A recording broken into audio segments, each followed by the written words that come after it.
Hi everyone, this is the first of two brief videos on the psychotic disorders. And in this video I'm going to talk briefly about what the psychotic disorders are, and the prognosis for them.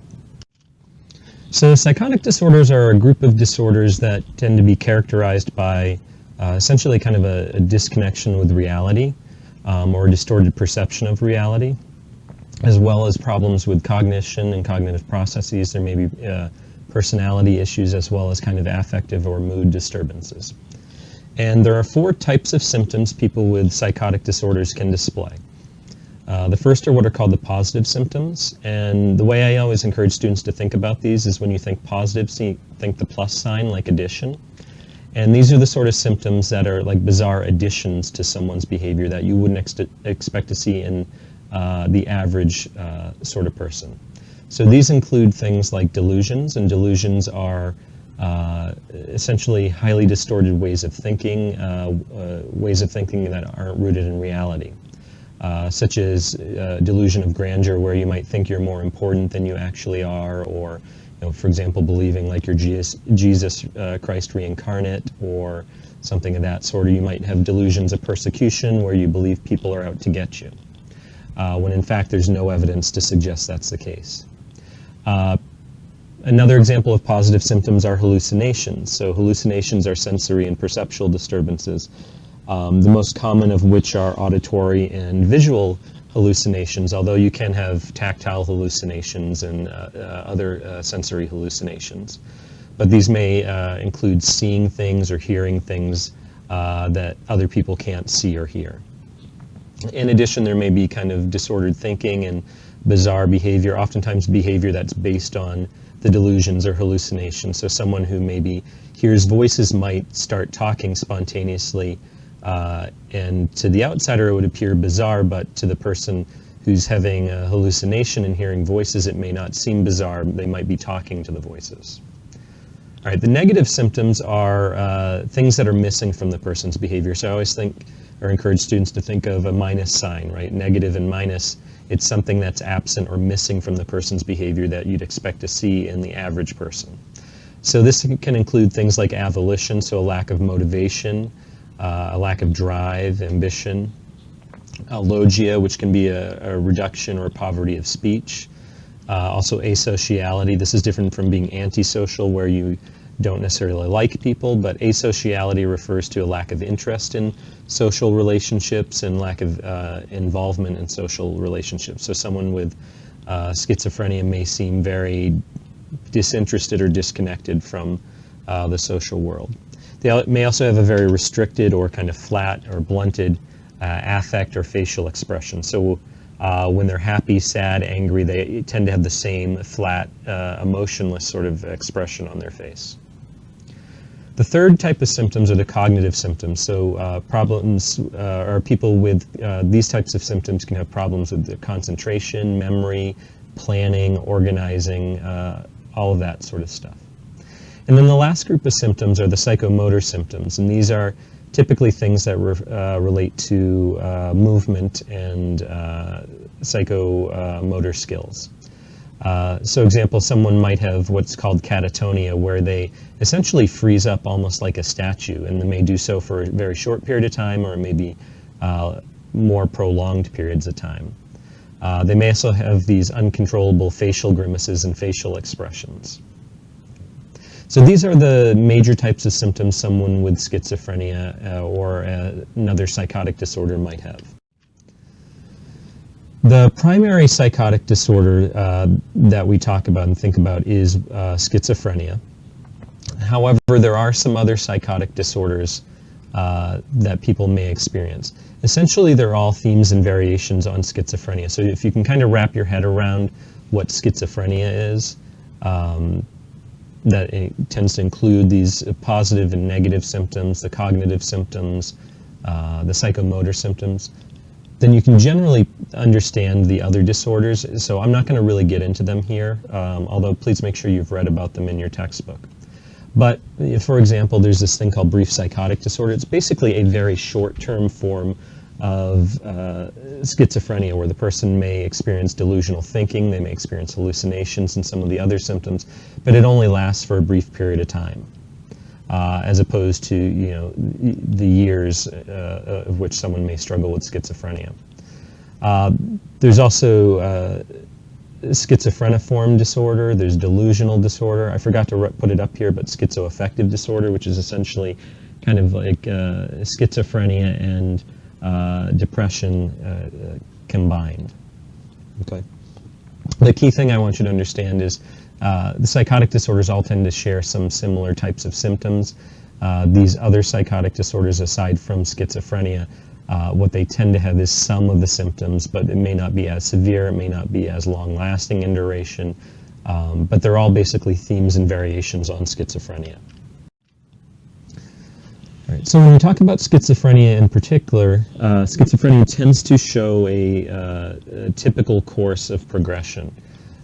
So for most people with schizophrenia, there's this building of symptoms called this prodromal phase. And initially what may happen is the symptoms may not be terribly noticeable to outsiders, but they slowly start to build up. And over time, they start to get worse and worse. They start to get more pronounced and more severe, and people eventually start to notice them. When they get to the point where the person's having full-blown symptoms, they're acutely delusional or actively delusional, they're acutely having hallucinations, having severe psychomotor problems or cognitive impairments, that's when we call it the active phase, and that's when it's typically quite clear to other people that this person is struggling with something like schizophrenia. This is also the point when they're in the active phase. This is also the point when, because it becomes fully noticeable to other people, they often other people becomes quite concerned about them. So if someone is going to end up in the hospital due to schizophrenia or one of these other psychotic disorders, it's almost always going to be when they're in the active phase, when the symptoms are clearly obvious, they're prominent, and they're impairing the person's functioning. Then there tends to be a decline of symptoms, what we call the residual phase. Oftentimes, so the person will be in this active phase, and how long that active phase lasts can vary from person to person and the severity of the disorder.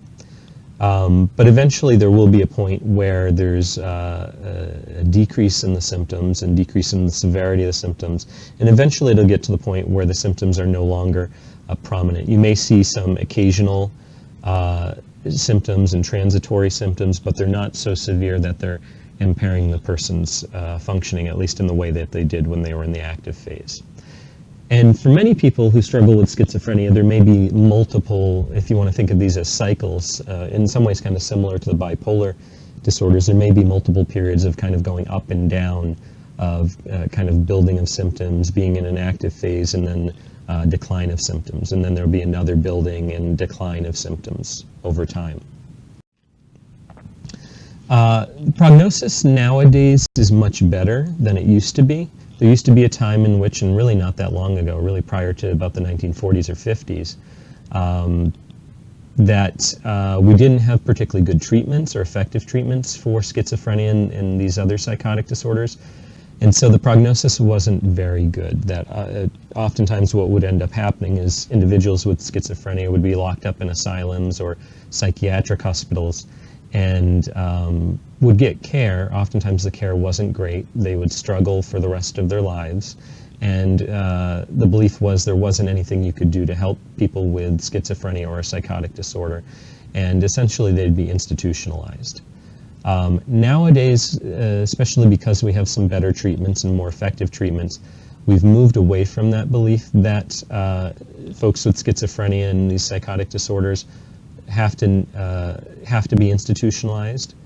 Some may, but many may not need to be institutionalized, and they may be able to live productive, meaningful lives. Okay.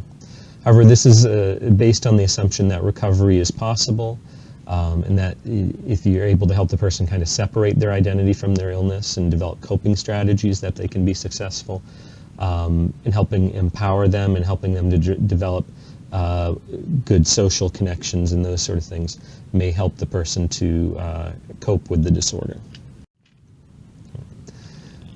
The last thing I want to say about prognosis too is, even though we've kind of switched our ideas about the prognosis and are much more optimistic about the outcomes for people with psychotic disorders such as schizophrenia, entire recovery tends to be rare. People oftentimes are going to struggle with schizophrenia or some of these other disorders, oftentimes for many years, if not for the rest of their life. But it doesn't necessarily mean that they can't lead productive lives. There are plenty of stories of folks with schizophrenia who have been very successful. There are famous celebrities and authors and even some psychologists who have had schizophrenia, and with the right treatment and the right sort of support have been able to, for the most part, manage their symptoms and live productive lives. Although some people will have much more severe cases and may need greater support and may struggle more so. Okay. In general, though, people with fewer negative symptoms who have good work performance are able to live independently, tend to experience less depression and anxiety, and have social support, tend to do better than those who don't have these sorts of things. Okay?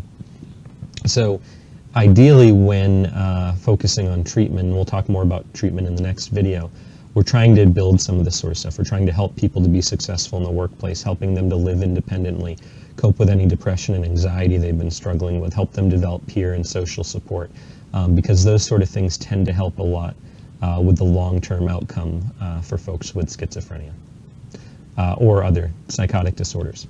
All right, that's all I want to say about what the psychotic disorders are and prognosis. In the next video, we'll talk a little bit about risk factors and treatment.